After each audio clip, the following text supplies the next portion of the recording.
لله والصلاة والسلام على رسول الله أما بعد. اللهم إنا نسألك علما نافعا ورزقا طيبا وعملا متقبلا. اللهم لا تؤاخذنا إن نسينا أو أخطأنا ربنا ولا تحمل علينا إصرا كما حملت الذين من قبلنا ربنا ولا تحملنا ما لا طاقة لنا به واعف عنا واغفر لنا وارحمنا أنت مولانا فانصرنا على القوم الكافرين.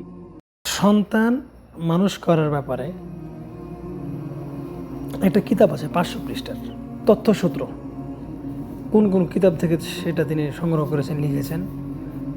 প্রায় 350 কিতাব থেকে তিনি কিতাব এগুলো লিখেছেন, আয়াত হাদিস সহ। এবং শুরুতে লিখছেন যে এটা মদিনার মসজিদের লাইব্রেরিতে গিফট করলাম, যেন আমি দোয়া পাই, মানুষের যেন সওয়াব পাই।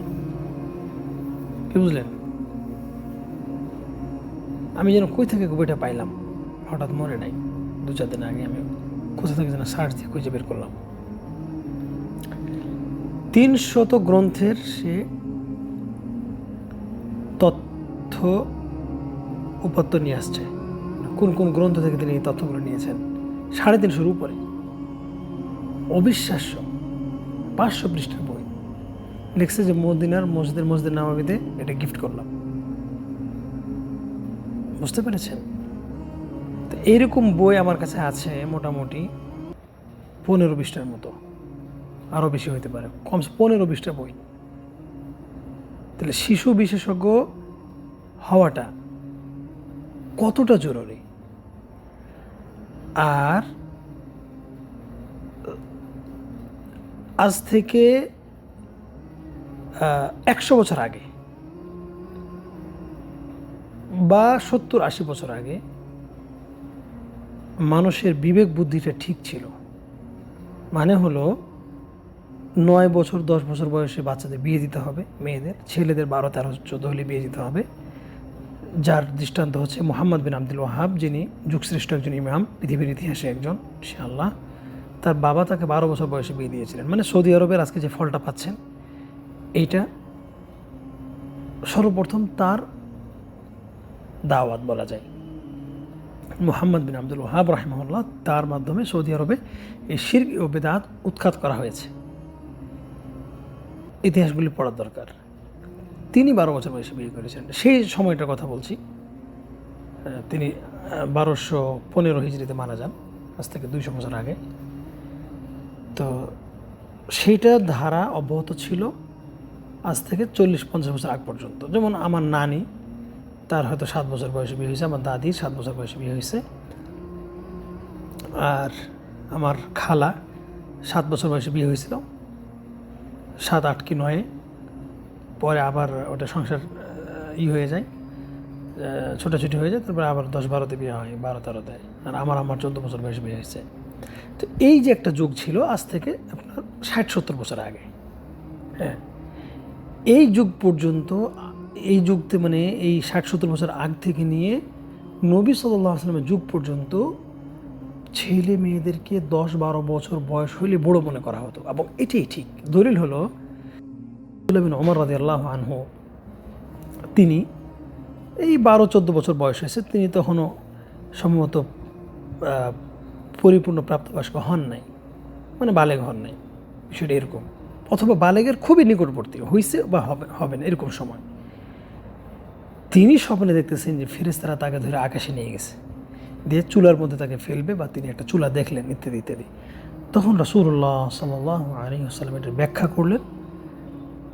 আর ব্যাখ্যাটা এরকম যে তিনি বললেন যে, স্বপ্নের ব্যাখ্যা করলেন যে আব্দুল্লাহ, নি'মার রাজুল আব্দুল্লাহ, হ্যাঁ, অথবা নি'মার রাজুল আব্দুল্লাহ, অথবা নি'মার রাজুলু, হ্যাঁ, কি যেন, আবদান সালিহা, আব্দুল্লাহ আবদান সালিহা লাউ কানা ইউসাল্লি ফিল লাইল।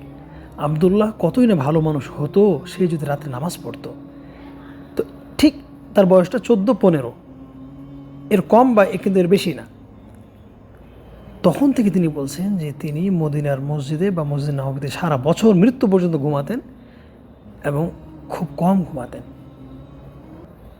মানে প্রাপ্তবয়স্ক মানে এখনকার 80-90 বছর বয়সে মুরব্বীরা যে ইবাদতটা করে সেইটা আব্দুল্লাহ ইবনে ওমর রাদিয়াল্লাহু আনহু তিনি 13, 14, 15 বছর বয়সে শুরু করেছিলেন। বুঝতে পেরেছেন? আর ইবনু আব্বাস 18 বছর বয়সে ফাকিহ, রাইসুল মুফাসসিরিন, মানে তাফসিরের যুগশ্রেষ্ঠ একজন মুফাসসির 18 বছর বয়সে। আয়েশা রাদিয়াল্লাহু আনহা, রাসূল মারা যায় তার বয়স 18, তিনি 2500 হাদিসের হাফেজা এবং কোরআনের হাফেজা, এবং শুধু হাফেজার উস্তাদ। রাসূলের মৃত্যুর পরে তিনি সাহাবীদেরকে দার্স দিতেন, তিনি ফতোয়া দিতেন, তিনি বড় ইমাম ছিলেন। হ্যাঁ, আর 18 বছর বয়সে তো উসামা বিন যায়েদ, তিনি তার নেতৃত্বে বিশাল যুদ্ধ হয়েই গেল, আপনার তাবুকের যুদ্ধ। তো এই যে জিনিসগুলো মানে 12-14 বছর বয়সেই পরিপক্কতা, জ্ঞানের পরিপক্কতা চলে আসে, এটা সাহাবীদের থেকেই প্রমাণিত। হ্যাঁ, আর আল্লাহ তাআলা তো বলেছেন যে সমস্ত নারীদের হায়েজ হয়নি তাদের যদি তালাক হয়, সূরা তালাক পড়েন, ইসলামিল মাহিয়দ, ওই সমস্ত নারী যাদের বিয়ে হয়েছে কিন্তু হায়েজ হয় নাই, মানে হলো ছোট, এই 7 বছর, 8 বছর, 9, 10 বছর বয়সে বিয়ে হয়েছে, তালাক হয়ে গেল, অথচ তাদের হাইজই হয় নাই। হ্যাঁ, এই প্রকৃতির।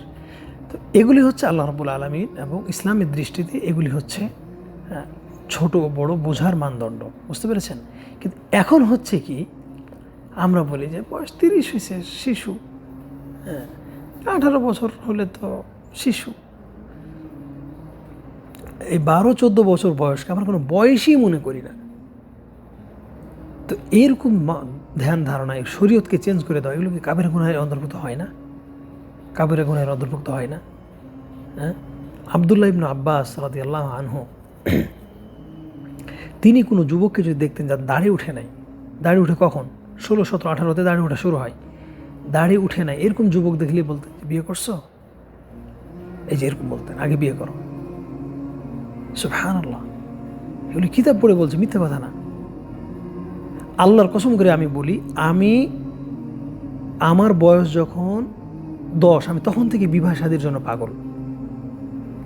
শুধু তাই না, এই 12-13 তখন তো আমি পুরোই বিয়ে শাদীর জন্য পাগল, মানে আমার মন শুধু ছটফট করতো, যদিও কিছুই বুঝতাম না ভাবসাব, মানে পরিবেশে বা দুনিয়ার জীবনযাপন, কিন্তু বিবাহ লাগবে, আমার একজন সাথী লাগবে। এই যে একটা মানে আকর্ষণ, মেয়েদের প্রতি আকর্ষণ, এটা আমার খুবই আমি অনুভব করতাম। ঠিক আছে? আর 18-20 বছর বয়সে তো মরার উপক্রম, এগুলো সত্যি কথা বলছি। আর এরকম হাজারো যুবকের হচ্ছে, হাজারো যুবকের হচ্ছে, কিন্তু এমন নিকৃষ্ট পরিবেশের মধ্যে পড়ে গেছি যে এইটা টয়লেটে যেত একটা নিকৃষ্ট পরিবেশ।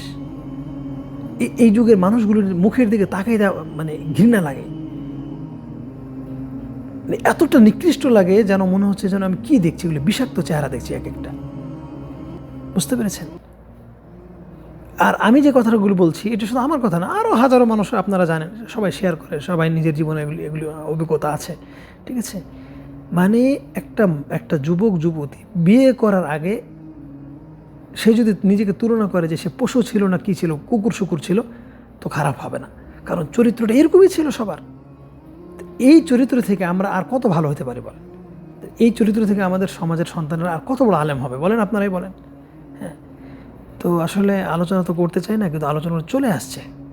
তো এই যে কিতাব থেকে আপনাকে দেখাইলাম যে 8, 10, 12 বছর বয়সে জ্ঞানের জগতে পাকাপুক্ত হয়ে যেতে হবে, কোরআন হাদিসের ইমান আমলে পরিপূর্ণতা চলে আসবে। সূরা মুনাফিকুন যে সাহাবীর শানে নাজিল হয়েছিল, যায়েদ বিন আরকাম অথবা আব্দুল্লাহ বিন আরকাম, কত বছর বয়স? বলছে আমি প্রাপ্তবয়স্ক হইনি, তার শানে, তার ইমানের সপক্ষে আল্লাহ সূরা মুনাফিকুন নাজিল করলেন। বয়স 14 বছর, 13-14 বছর বয়স, তার ইমান এত পাকাপোক্ত যে তার সপক্ষে তাকে সাব্যস্ত করার জন্য, তার সত্যায়ন করার জন্য সূরা মুনাফিকুনটা আল্লাহ নাজিল করলেন। তো এগুলিকে আমরা কোনো মানুষই মনে করি না। হ্যাঁ, 12-14 বছর বয়সে হাজারো ইমাম ছিলেন যারা ইলমে পাকাপোক্ত। ইমাম বুখারী রাহিমাহুল্লাহ 22 বছর বয়সে বুখারীটা লেখা শুরু করেছেন। 10 বছর বয়সে তখন তিনি 10,000 হাদিসের হাফেজ। ওস্তাদের ভুল ধরে দেন যে ওস্তাদ, তাও আসমাউর রিজাল বলা হয় কোন ব্যক্তির থেকে হাদিস বর্ণনা করেছে, কোন ব্যক্তি কার কাছ থেকে শুনেছে, তিনি কার কাছ থেকে শুনে, তিনি কার কাছ থেকে এগুলি সহ তার 10,000 তার এই ব্যক্তি মুখস্থ 10 বছর বয়স। তো এরকম হাজার হাজার ইতিহাস আছে, হাজার হাজার গল্প আছে। হ্যাঁ, এই গল্পগুলো শোনার মতো মানুষের পৃথিবীতে নেই, বুঝার মতো কোনো মানুষ নেই। এগুলি এগুলি মানুষের কাছে বলতে গেলেই মানুষ এখন পাগল মনে করবে। মনে করুক এটাই শান্তি। আলহামদুলিল্লাহ। সুবহানাকাল্লাহুম্মা ওয়া বিহামদিকা আশহাদু আল্লা ইলাহা ইল্লা আনতা আস্তাগফিরুকা ওয়া আতুবু ইলাইক।